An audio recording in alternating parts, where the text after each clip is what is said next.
Pengertian jaminan hutang. Jaminan hutang adalah harta atau barang yang diberikan oleh debitur kepada kreditur sebagai jaminan atas pinjaman. Jika debitur gagal membayar hutangnya, maka pihak kreditur berhak mengambil jaminan tersebut untuk menutupi kerugian.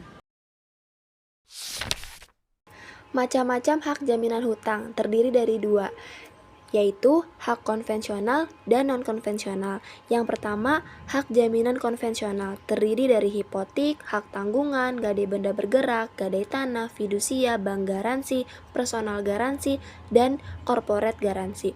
Yang kedua, hak jaminan yang non-konvensional, yaitu case untuk menjamin hutang atau assignment of receivable for security purpose. Yang kedua, pengalihan hak tagihan asuransi. Yang ketiga, kuasa menjual yang tidak dapat dicabut kembali. Yang keempat, jaminan menutupi kekurangan biaya. Yang kelima, indemnity. Yang keenam, bid tender bonds, dan penyisihan dana dalam escrow account. Prinsip yuridis bagi suatu jaminan kredit. Yang pertama, prinsip teritorial, prinsip asesoir. Yang kedua, prinsip hak preferensi. Yang ketiga, prinsip non-distribusi. Yang keempat, prinsip disclosure. Yang kelima, prinsip eksistensi benda. Yang keenam, prinsip eksistensi kontrak pokok. Yang ketujuh, prinsip larangan mendaku. Yang kedelapan, prinsip formalisme. Yang kesembilan, prinsip ikutan objek. Dan yang terakhir, prinsip ikutan piutang.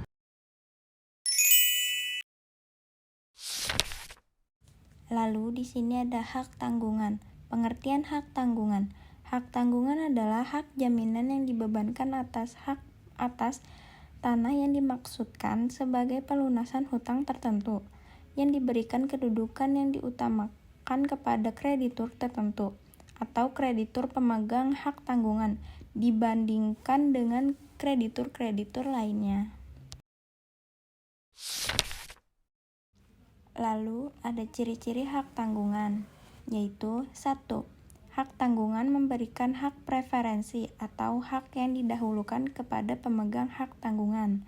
Yang kedua, ada hak tanggungan mengikuti objek atau tanah yang dijamin dalam tangan siapapun objek atau hak atas objek tersebut berada.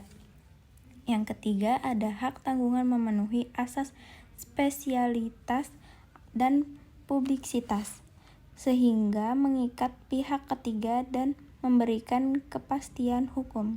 Yang keempat, ada hak tanggungan mudah dan pasti dalam pelaksanaan eksekusinya. Selanjutnya, ada objek hak tanggungan, yaitu yang pertama hak milik atas tanah, yang kedua hak guna usaha, yang ketiga hak guna bangunan, yang keempat hak pakai atas tanah negara, yang kelima hak pakai atas tanah hak milik, yang keenam hak atas tanah berikut bangunan, tanaman, dan hasil karya yang telah ada, yang ketujuh rumah susun dan hak milik atas satuan rumah susun.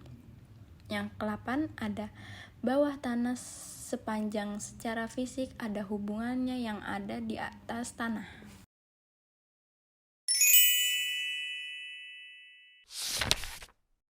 Pengertian hipotek. Hipotek adalah hak jaminan atas benda seperti kapal laut, pesawat terbang, dan helikopter.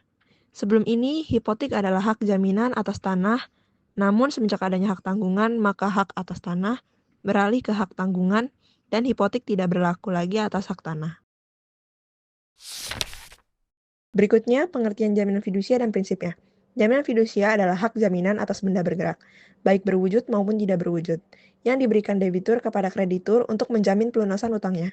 Beberapa prinsip utama dan jaminan fidusia ialah 1. Bahwa secara real pemegang fidusia hanya berfungsi sebagai pemegang jaminan saja, bukan sebagai pemilik yang sebenarnya. Yang kedua, hak pemegang fidusia untuk mengeksekusi barang jaminan baru ada jika ada wan prestasi dan pihak debitur.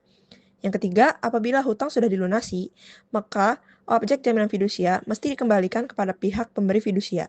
Yang keempat, jika hasil penjualan atau eksekusi barang fidusia melebihi jumlah hutangnya, maka sisa hasil penjualan harus dikembalikan kepada pemberi fidusia.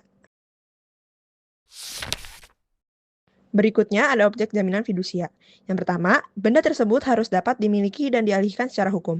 Yang kedua, benda bergerak dan benda tidak bergerak yang tidak dapat diikat dengan hak tanggungan. Yang ketiga, dapat atas benda berwujud, dapat juga atas benda tidak berwujud termasuk piutang.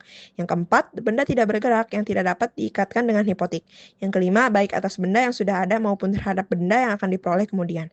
Yang keenam, dapat atas satu satuan atau jenis benda dan dapat juga atas lebih dari satu jenis atau satuan benda. Yang ketujuh, termasuk hasil dari benda yang telah menjadi objek fidusia dan termasuk juga hasil klaim asuransi dari benda yang menjadi objek jaminan fidusia. Yang kedelapan, benda persediaan dapat juga menjadi objek jaminan fidusia. Berikutnya ada fase pemberian jaminan fidusia. Fase yang pertama yaitu fase perjanjian obligatoir. Perjanjian obligatoir ini berupa perjanjian pinjam uang dengan jaminan fidusia di antara pihak pemberi fidusia atau debitur dengan pihak penerima fidusia atau kreditur. Fase yang kedua yaitu fase perjanjian kebendaan.